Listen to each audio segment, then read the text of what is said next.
राधे राधे, हरे कृष्णा, जय माता दी। मेरे चैनल कैच विद सुमन में आप सबका स्वागत है। बरसाना में एक भक्त रहता था, बृजदास। राधा रानी का, ठाकुर जी का अनन्य भक्त था। उसका इस दुनिया में एक बिटिया के सिवा कोई नहीं था। उनकी बिटिया का नाम रतिया था।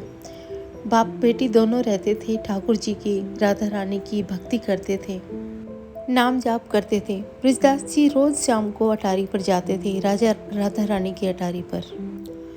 वहाँ संतों के साथ बैठते थे, संतों की सेवा करते थे, कीर्तन करते थे। एक दिन एक संत ने कहा कि बृजदास, मुझे नंदगांव जाना है, सामान ज़्यादा है, शरीर बूढ़ा हो चुका है, तो क्या तुम मुझे नंदगांव तक छोड़ाओगे?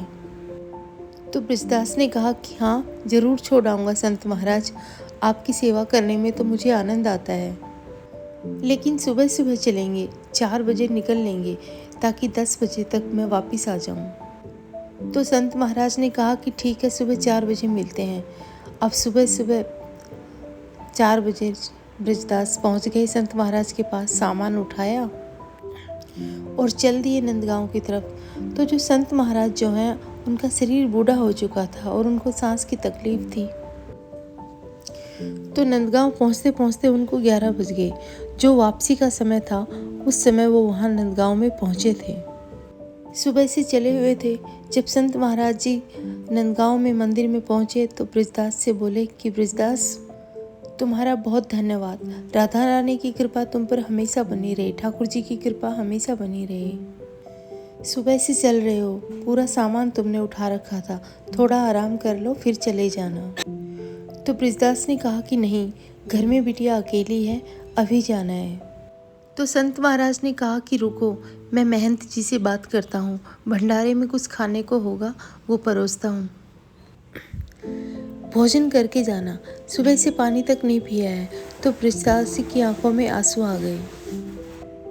तो बृजदास जी ने बोला कि धन्यवाद, मैं यहाँ कुछ भी नहीं खा पी सकता, क्योंकि ये मेरी राधा बिटिया की ससुराल है, उनका घर, ठाकुर जी का घर है।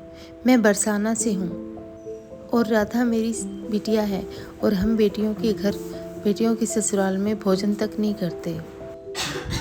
चलता हूँ। बृजदास का ये भाव देखकर संत महाराज की आंखों में आंसू आ गए। बृजदास को विदा किया। बृजदास भूखे प्यासे नंदगांव से बरसाना की तरफ चल पड़े। जून का महीना था, तपती दोपहरी थी। राधे राधे करते हुए बरसाना की तरफ चल पड़े। गर्मी बहुत तेज थी, हवा बिल्कुल नहीं चल रही थी और बृजदास जी बरसाना की तरफ आगे बढ़ रहे थे। शरीर में कमजोरी महसूस हो रही थी। अभी नंदगांव से की सीमा से बाहर निकले भी नहीं थे कि एक पेड़ आया।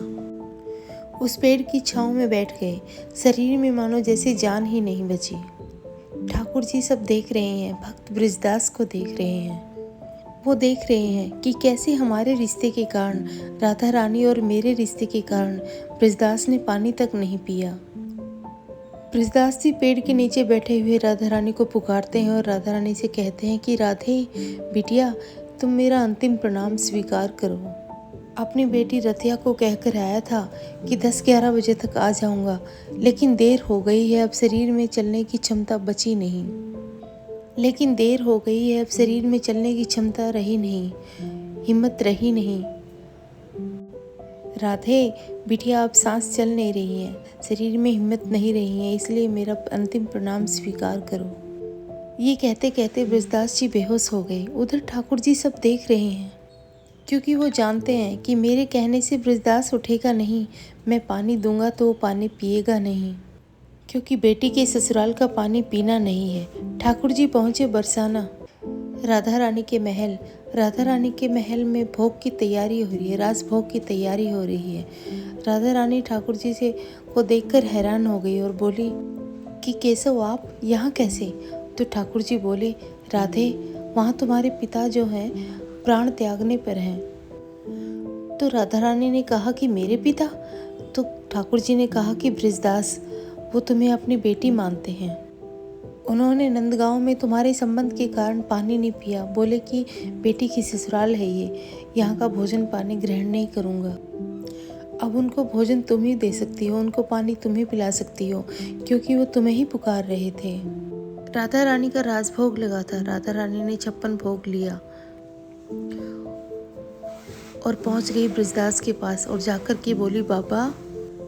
ब्रजदास की बेटी रतिया के रूप में गई थी राधा रानी और जाकर के ब्रजदास जी बोली कि बाबा उठो। तो ब्रजदास जी ने आंखें खोली और बोले, बेटी रतिया, तू कहाँ से आ गई?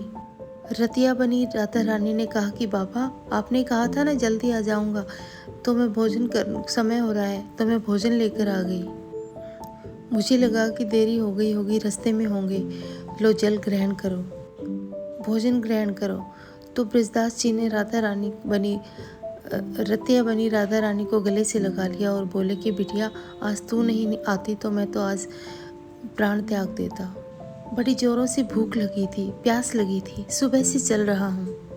आंखों में आंसू थे। राधा रानी ने कहा कि बाबा, आप परेशान मत हो और जैसे ही सूरज ढल जाए घर आ जाना। मैं चलती हूँ क्योंकि घर में मेहमान आए हैं।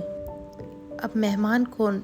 मेहमान ठाकुर जी, क्योंकि ठाकुर जी को राधा रानी मंदिर के प्रांगण में छोड़कर आई हैं। तो ब्रजदास जी ने कहा कि ठीक है, जाओ, मैं भोजन करता हूँ और जैसे थोड़ा सा मौसम ठीक होगा मैं आ जाऊँगा। तो राधा रानी उन्हें जल देकर, भोजन देकर के वहाँ से चली गई और थोड़ी दूर जाकर के अंतर्ध्यान हो गई। जब शाम को ब्रजदास अपने घर लौटे और जाकर के बोले, बेटी रतिया, मेहमान चले गए?